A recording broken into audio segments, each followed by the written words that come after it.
ఓం శ్రీమాత్రే నమః. Welcome to SRK Telugu channel.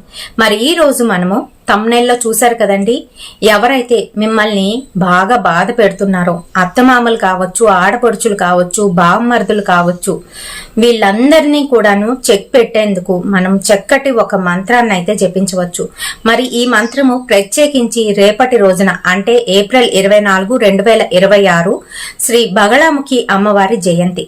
మరి రేపటి రోజున అమ్మవారికి ఏ రకంగా స్తుతించి దీపారాధన చేసినట్లయితే అటువంటి వారిని, అంటే మనకి ఇబ్బంది కలిగించే శత్రువులు ఎవరైతే ఉన్నారో, దుష్టులు ఎవరైతే ఉన్నారో, వారి యొక్క జిహ్వ అంటే నాలుక, ముఖాన్ని, పదాన్ని కూడా స్తంభింపజేసే గొప్ప మంత్రం ఇది.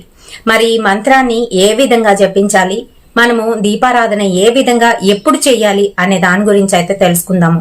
రేపటి రోజున సాయంత్రము 8 గంటల తర్వాత, 8:30, 8 తర్వాతే మీరు చేసుకుంటే మంచిది.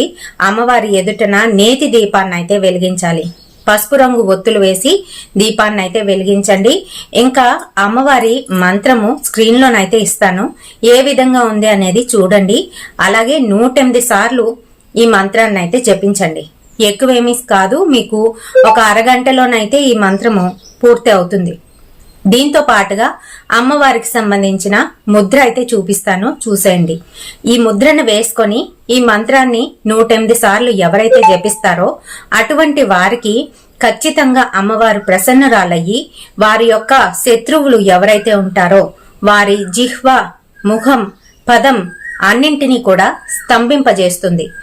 ఎట్లా అయితే రాక్షసుల జిహ్వని అమ్మవారు వధిస్తుందో ఆ రకంగా స్తంభింపజేస్తుంది. మరి చాలా మంది బగళాముఖి అమ్మవారి పూజ అనేసరికి తాంత్రిక స్వరూపం కదా, మనం ఇది ఇంట్లో చేయొచ్చా చేయకూడదా అని భయపడుతూ ఉంటారు. అలాంటిదేమీ లేదు. అమ్మవారు మనకి తల్లితో సమానం కాబట్టి ఆ తల్లిని మనం ఎలా అయితే మన అమ్మని వేడుకుంటామో అదే విధంగా వేడుకున్నట్లయితే ఖచ్చితంగా అమ్మవారు మీకు అదే రూపంలోని ఆమె ప్రసన్నురాలయ్యి మీకు నచ్చినట్టుగా, నచ్చిన విధంగానైతే చేస్తుంది. అమ్మవారికి పసుపు రంగు చామంతి పువ్వులతోని పూజ చెయ్యండి. అలాగే పసుపు వేస్తూ పూజ చేస్తున్నట్లయితే ఇంకా మంచిది. మరి మనం మంత్రం చదివేటప్పుడు మటుకు ఈ ముద్రనైతే వేసుకొని ఉండాలి. ముద్ర ఎలా వేయాలో అనేది స్క్రీన్ లో వస్తుంది, చూడండి.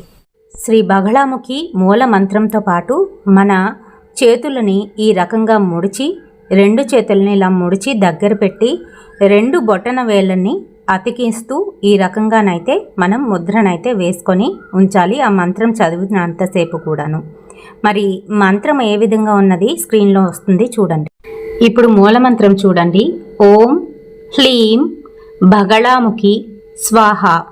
దుష్టానాం వచం ముఖం పదం స్తంభయ జీవం కీలయ బుద్ధిం వినాశయ ఓం స్వాహ అనేది మంత్రము.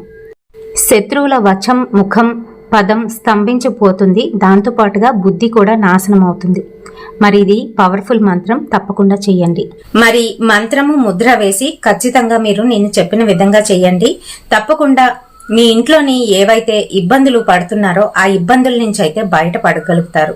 అంతేకాదు ఆఫీస్లో కావచ్చు, లేదా బయట కావచ్చు, ఇంట్లో వాళ్ళు కావచ్చు, ఎవరైనా మీకు శత్రువులుగాను ఇబ్బంది పెడుతున్నట్టుగా ఉన్నట్లయితే వారందరికీ కూడా ఈ మంత్రం అయితే చక్కగా పనిచేస్తుంది. మీలో ఉన్న భయాన్ని తొలగిస్తుంది అమ్మవారు. మరి వీడియో నచ్చితే తప్పకుండా ఒక లైక్ అయితే వేయండి. మన ఛానల్లోని రోజు తప్పించి రోజు మధ్యాహ్నం వేళలోని వీడియో అయితే అప్లోడ్ అవుతుంది, ఖచ్చితంగా చూడండి.